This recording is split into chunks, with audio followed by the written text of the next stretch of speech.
Let's do it. It's great to meet you, sir. Thank you for taking a minute out for the program. I appreciate it. Thanks so much, Joe. So, before we get into your good work and your history, I want to know, I always ask this.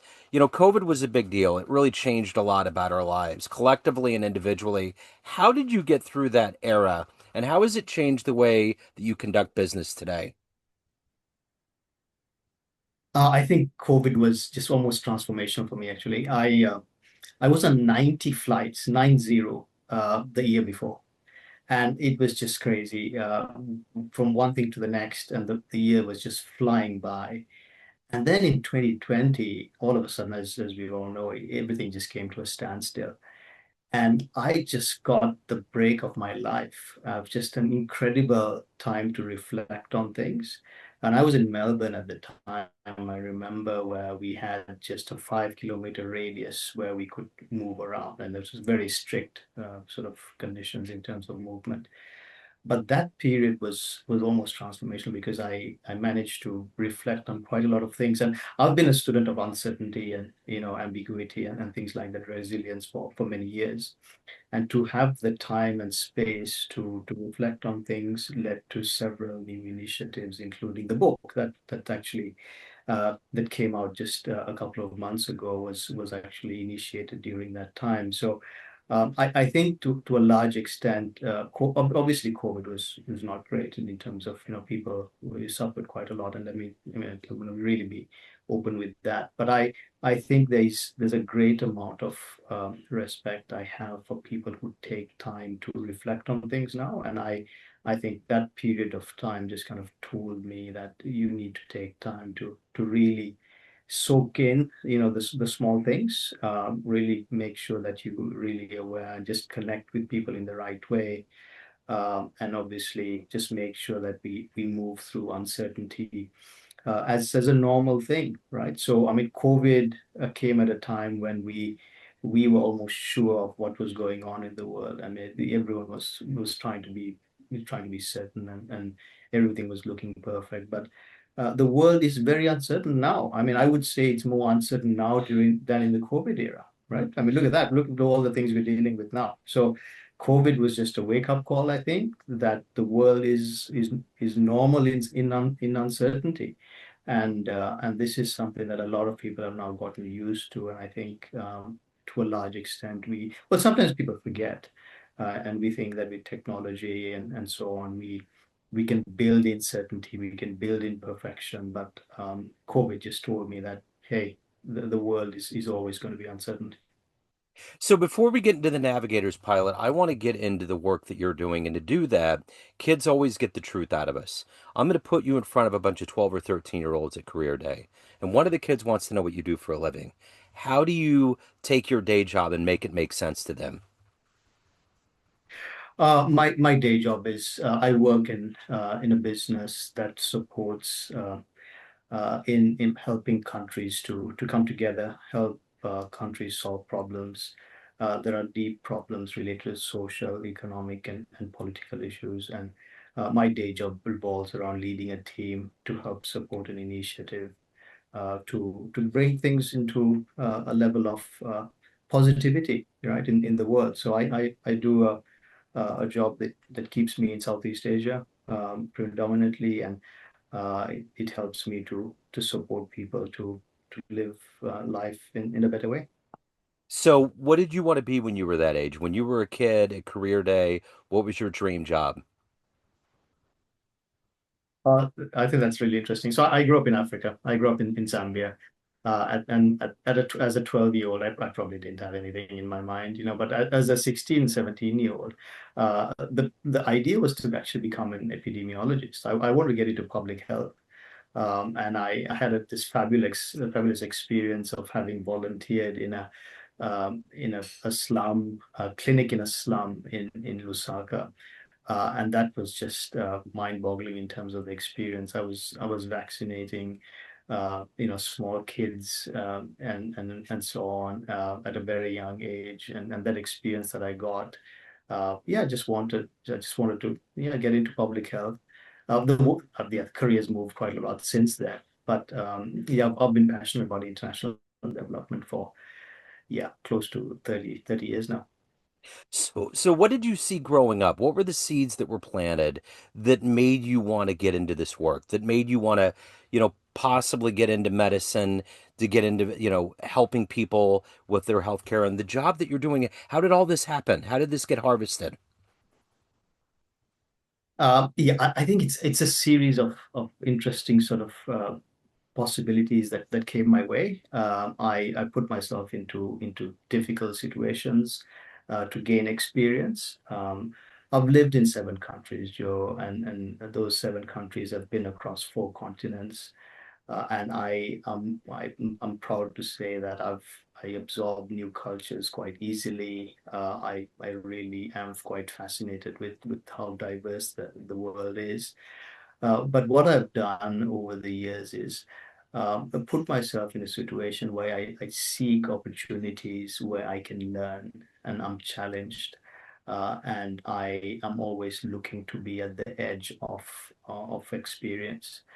And what I mean by that is I shy away from routine. I shy away from the idea of doing the same thing over and over again.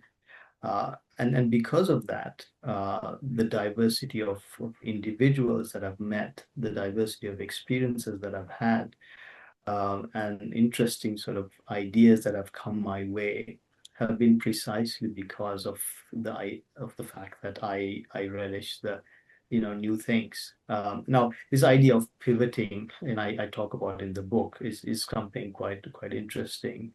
I have pivoted several times, and I think a lot of people have. But I think 30 years ago, when we started our careers, most people would say, you know what, just take a really good job in a big company somewhere, just hang in there. You rise up, you'll make your way to the top or somewhere close to the top if you just hang in there. And that stability is just going to be really important. But look at what we're seeing now in the world. Young people are not that interested, right, in hanging on into one job. They're looking at moving from one job to the next. But you should do that in a really constructive way, something that's based on prudence. And I think even for people who are elderly, I think after retirement, people are, wondering what they should do next in their life. The life doesn't finish at 60. Life doesn't even finish at 80.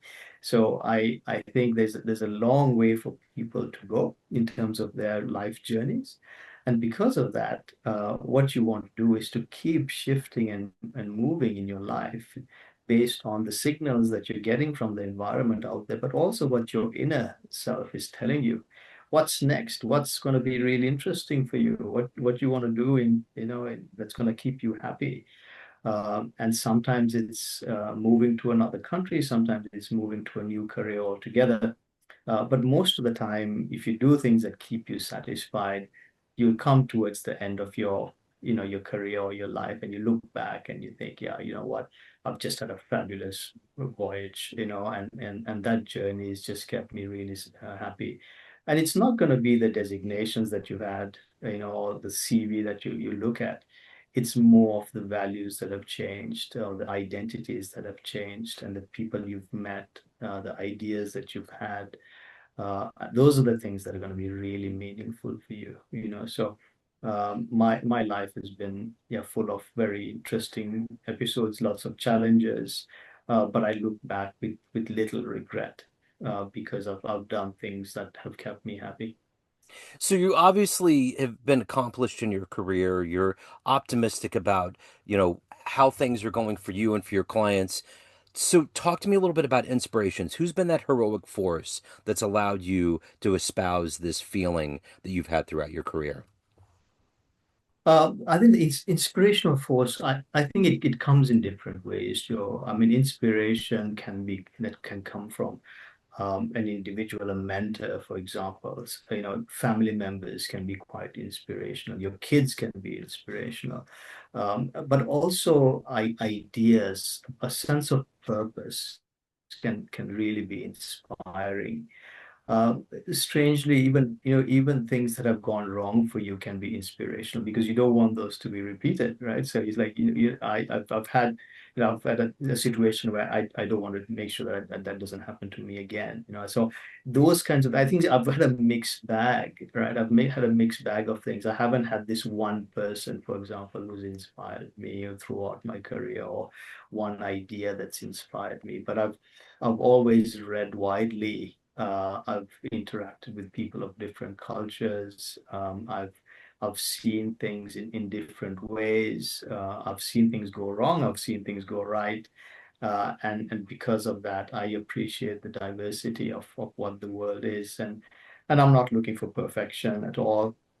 What I look for is an interesting sort of a journey that keeps ideas flowing, and change coming in a way that keeps me happy. So talk to me about the book. What made you want to write this book? What was kind of the urging, and how does it ultimately feel to have this out in the world? Oh, it feels fabulous, Joe. As I mentioned, the ideas came to me during COVID time. Obviously, lots of things were reflecting through my mind even before that, but there was quite a bit of time during COVID to actually put stuff together. The right idea of writing the book itself came about 2 years ago. The ideas were flowing, but 2 years ago, I thought I should get the book out. I think I was coming close to a milestone worthy. I won't tell you which one, but and it's kind of a chance to, um, yeah, just kind of put the ideas out there for people to read and so on. People have been asking me for advice on various things, so I thought it's a chance to kind of talk about how I've pivoted, how you can actually use the navigation sort of metaphors out there to actually guide you, whether it's the stars or the sea or the boats. There are different metaphors and that I use in the book, all are to be used as a reflective guide for work-life transitions. But the book itself is whilst it's focused on career transitions, the bigger story that I have in my mind, and I think the follow-up books that I hope I can get out, revolve around the navigation mindset that one needs to have. And what I mean by a navigation mindset is really around judgment uh, during times of uncertainty. And I say that as being quite important because the world is actually a place where we we kind of provide authority, or we give precedence to individuals or systems that provide certainty. I mean, just let's take an example. If someone puts a strategy, a leader puts a strategy together, the leader must show a level of confidence, right? That the strategy is going to work. This is a 2 year strategy. The strategies has to be implemented in a certain way with a plan to get from A to B. But we all know that you could never predict what the next 2 years would bring, right? But the leader has to kind of show that the strategy is going to work. In the same way, we collect so much data now. I mean, the world is just absolutely full of data, but the data itself is actually used to forecast things, right? But again, how useful are these forecasts when actually it is based on past data as opposed to future sort of actual realities? So because of that, the world pretends. I'm sorry to use this word, but the world pretends to know. The world pretends to be certain, but to a large extent, the world is uncertain. So I want to get the ideas around judgment during uncertainty as a way to help people think how to take decisions. And this is the first book. It's around career decisions, and the books that will follow, I think, would help people in a slightly bigger way. So the idea is around the navigation mindset as a key sort of way of thinking, and hopefully, yeah, it will resonate with people. So one of the key words in the work that you're doing is honing in on that word change. That is a constant. And with this information age of AI, things are changing at rapid paces every day. Used to be Moore's law, technology duplicates itself every 18 months. That's not even in existence anymore. So I'm curious, what is your take on AI and the future of humans and change and this fast pace we are living in? How do you think that's going to factor into our quality of life and how business will run? I think to a large extent, humanity's always used tools well, right? So whenever there's a tool out there, my suggestion is go ahead and use it, right? Don't ignore the tools, right? So if there's a tool that's going to help you do something, by all means use it. And it's like using a GPS, right? You've got to be silly not to use a GPS, right? But don't expect the GPS to tell you where you should go. You need to know where you need to go first. The tool will help you to get there to some extent. So follow the blue dot, but know where you're supposed to be going. In the same way, I there's enormous benefits that come with AI, right? Enormous benefits, and we don't need to get into what those are here. Everyone knows what that is. However, I think there was a fear sometime back that your job is going to be replaced by AI, right? So and people getting really worried and thinking, oh, why? What's going to happen? Especially jobs that could get automated. Now the next stage is, of course, your job's going to be replaced by people who know how to manage AI, right? It's like so, and if you know how to manage AI, then you're safe. My take is actually a couple of steps even beyond that. My take is that you should be ready to manage people who know how to manage AI, right? So, and what I mean by that is if you still can't work with people, you're going to be in trouble, right? And this is not about understanding how to work with AI. Sitting in front of a computer trying to plug things that it's it's that's great. You still have to work with people, and there's a very strong sort of trend out there that you don't need to work with people because you can just sit in front of your computer and AI will do everything for you. So the real skills are going to be for those who can still work in a really positive way with people. And those people that you work with should know how to work with AI and or manage AI. So judgment in again becomes really important because the judgment is based on understanding the signals that you see around you based on human connection and people whose social skills, whose skills of communication are really strong, are going to really succeed. Uh, and so my take with AI is AI will only keep growing and you should keep using it. Uh, but don't pretend that AI is going to solve all your problems and it's going to look after you. Because there will be other people who will be able to manage who will manage you because they have got not only the skills of AI, but they will know how to manage people who know how to manage AI. So, what is it every day that gives you this energy to have this optimism and this vision that you help clients to change their lives, change their businesses? What is that for you every day to do all of this at a high level? And you have your soul that you need to take care of. What is that collectively for you every day? Yeah, I think what really keeps me going and keeps me really focused is that I don't I'm not running after a destination, right? And what I mean by that is I'm only worried about or I'm only interested in direction and understanding what the environment is telling me. So I have a very strong sense of purpose, um, but I'm not obsessed about what I want to achieve in 1 year, in 5 years, in 10 years, because I know the world's just going to keep changing and therefore we can't plan that, so much in advance. But I'm interested in direction. And I think that's really important for leaders as well. Because if you're clear about your direction, then you can inspire your team to move forward in that way. But if you tell them that we have to get to point B in 2 years, that kind of certainty cannot be guaranteed because the world can shift in a certain way. And the hardest task, I think, for leaders is the fear of losing credibility. And this happens, right? Because you promise something, and then all of a sudden the world's changed. And we see this with political leaders, we see this with business leaders, we see it with many others, that they hold on to their position despite the fact that the environment's telling them something completely different because they're trying, they want to maintain their credibility. So the leader actually becomes weaker because of that promise of a destination.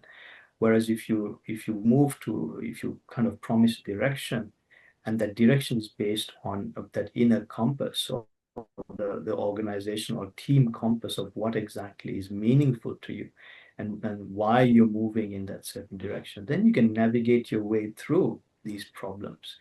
And what I mean by navigation in that way is to look for what needs to shift, what needs to change, how sometimes you need to move in a way that gives you stronger alignment towards that purpose.